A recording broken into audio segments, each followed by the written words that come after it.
that chair when we're launching or recovering aircraft, period. They're also in that chair to do business and normal steaming because they got a nice comfortable place. They can see all the ships that come in from left, right, and toward us other ways. So that's the best place to be. But he's not doing any talking. The captain may have a visitor wanting him to sign some papers or whatever, which is what I did, collateral duty. I would come up with. So I got to stand the watch up here because the captain knew me. But anyway, long story short, he's not doing much talking. He's doing a lot of observing and listening. The officer of the deck, and the navigator is doing navigation stuff with his quartermaster. He's sitting over there. And he can talk to the captain right through here. They can see each other. The officer of the deck stands right here.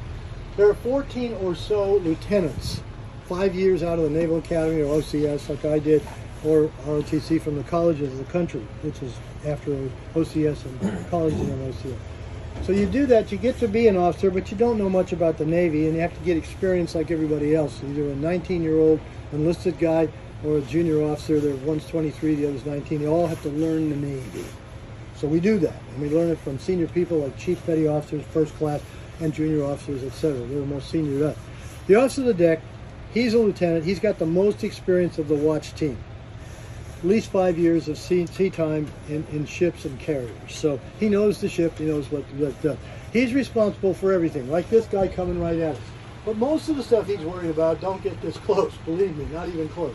They'd be 4 or 5 miles away and we're already figuring out which ones represent a collision problem for us. He's also worried about cruise missiles, bombers from Soviet Union, Cold War coming out with all this stuff under their wings. They've been flying for 4 hours. Their goal is to fly right down the middle without any fighters on it. So that's the officer of the deck's job.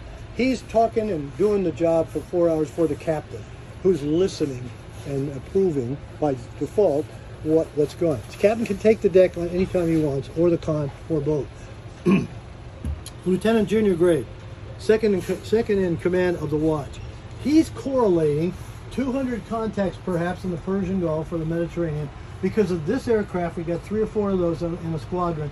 He goes up to 25,000 feet and he can see everything for 300 miles around us, flying or on the surface. He can see things as small as cruise missiles coming at us, and those are coming pretty fast. They're not supersonic most of the time, but they're subsonic or getting up into supersonic. So we got to deal with those things with an obvious priority if we have the information. And we have it because we use the data that's flying around at the speed of light in the Navy deck, the data system. Mainly radar and sensor input, but also eyeball correlation. So that's the number 2 job. He's the junior officer of the deck. The conning officer is an ensign like myself on a ship that size, literally 100,000 tons.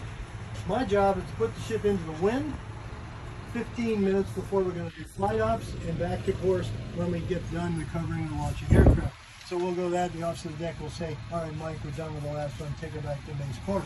And I'll put her in standard speed and go back on the course we're supposed to make. But this is where it gets interesting.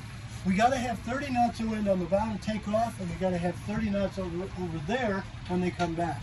Because they need that extra lift to get up and off the deck. They won't make it, they'll fall in the water if they don't.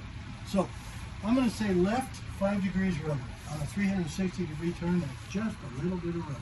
Because we're a battleship, we're top heavy. We got steel up on the deck. We got this is all wood before in the World War II carrier.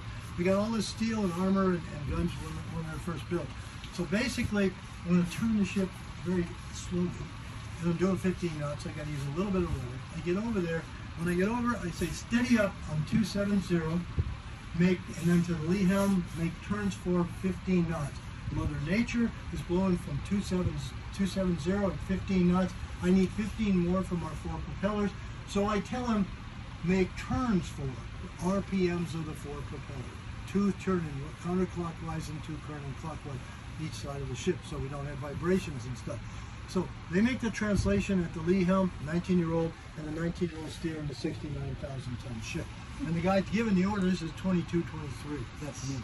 And guys, like, now I should say women, because I left the Navy in '89, and women started coming in '94. We've got admirals now that went to the Naval Academy and graduated in 1984. So I'm coming, and the first female admiral was on the Abe Lincoln right here in San Diego. I didn't know that. Yeah. Well, I guess I haven't kept track of it. That's a very good point. Thank you. Okay, here here we have what we call the skunk board. The skunk board is a great concern in peacetime steaming all the time, never not, but certainly peacetime steaming. When we go to general quarters, everything changes, but we're still doing these same functions here. Skunks are surface contacts unknown. Anything within 5 miles, basically, of the ship, each captain has a slightly different version of what he wants. But with radars and all the sensors we have, we know the bearing, range, time, course, and closest point of approach of any contact that has a collision possibility.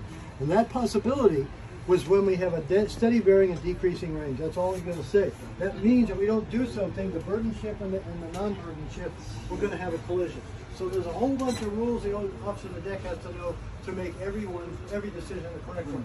The 19-year-old steering a 69,000-ton ship. Biggest thing he's ever steered before is this dad's tractor back in Omaha at a wrench. This is where we put in the small adjustments during flight up, the standard full speeds right here. Another 19-year-old sending the orders down to a 23-year-old. Before I leave, I want to show you the oiler the captains had a command of. In the old days anyway. Now they go to nuclear power school too. This is the oiler giving the oil to the cruiser, destroyer, and the captain's ship, which he wants to go to after he has to do this. Best pilot in the Navy, best ship driver in the Navy are right there at the top. That's a pretty rare bird. And that guy is normally called an admiral 80% of the time after he goes from the ship. Here we have